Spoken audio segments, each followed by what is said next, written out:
Der geht vor Gott am Mikrofon, neuer Metronom. Ich spalte keine Meinung, sondern deine Crew wie ein Atom. Dein Konzert ist ein Treffen der anonymen Freunde der Wackens. Ich kann rein biologisch mich spalten, als hätte ich kein Gebiss.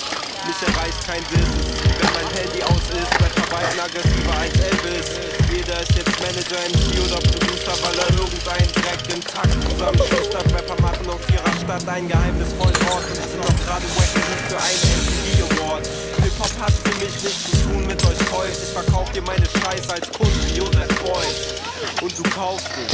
Dass du dich über meine Texte aufregst, ist der Höhepunkt meines Auftritts. Trinken so viel Wasser, bis mein Fisch strahlt so hart ist, dass ich Melodien auf deinen Synthesizer flüssen kann. Dem geht's vor Gott sei Dank, wir sind die Retter des Funk. Rhythm and Blues hat nichts zu tun mit der Sonnenbank. Monatskarte, die du hast. Es ist eigentlich nicht die Musiksparte, in die du passt.